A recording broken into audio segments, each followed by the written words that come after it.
sorry. Sometimes you will be. I think so, yeah. He's the guy. So yes, on this last, come a bit closer again, it's a little noise in the square. On this last stop, I want to tell you how it became a monarchy again. And I wanted to do it in front of the most beautiful royal palace you ever gonna see in one life, right? Okay.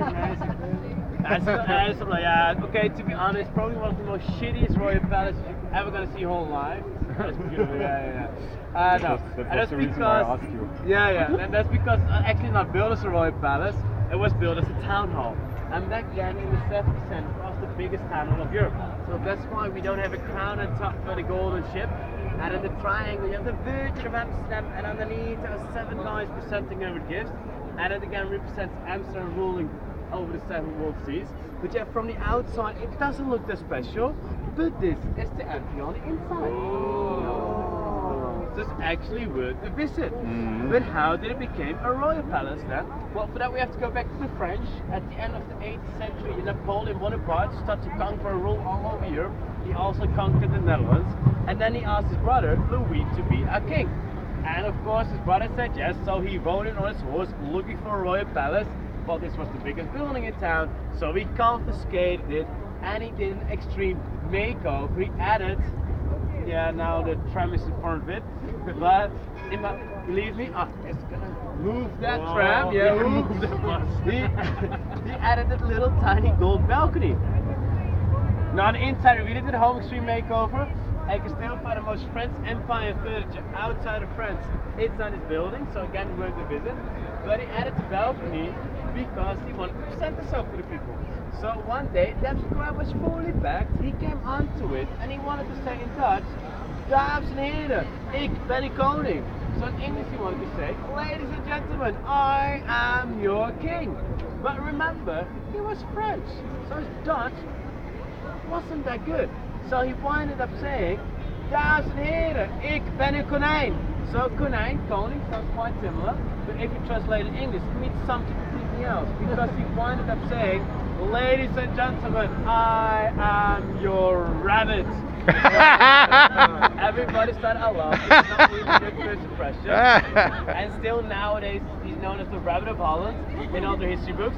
But at the end, the people loved him because he was really good for the country. He brought the country back together after the war with the French. And because of him, we have the national institutions like the Rijksmuseum. So yeah, the people loved him. But after 12 years, his brother lost at Waterloo. So the French left and the Dutch left empty-handed.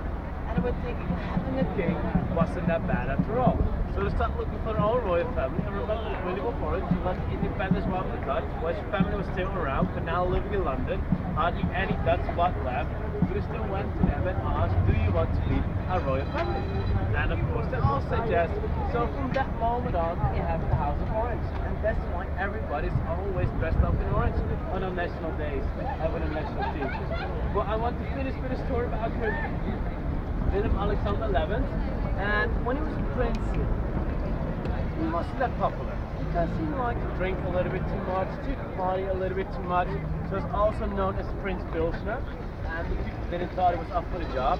But then he met a beautiful lady from Argentina, Maxima, and the people fell in love with her. When they fell in love with her, also his popularity started to rise up again.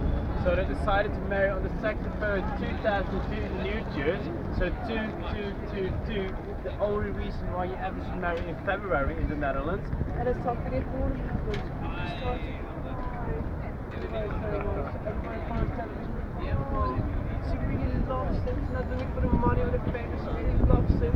So the whole country was swept over. And then they became on the balcony. Another good speech, give a kiss, and if you look close, no, I wasn't there. And after the kiss, they rode up in a golden carriage, a real golden carriage. And with this romance, I want to finish my tour. Thank you all so much for joining me. Thank you so much for joining me this morning. I hope you had a really good time. I really hope. And if you did, I have one question for you. If you could give me a really good trick advice and use my name, my boss is happy with me again, and I get my shift. But only if you like it. If you didn't like it, my name is... No, just don't read it. but otherwise, Right, Sebastian. yeah, otherwise Sebastian. But otherwise, please, yes.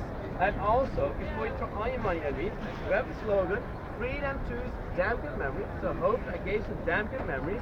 And if I did, you can write us a postcard and send it back home to your family and friends if you use this card. So that's it for me. Thank you so much for joining me. Thank you.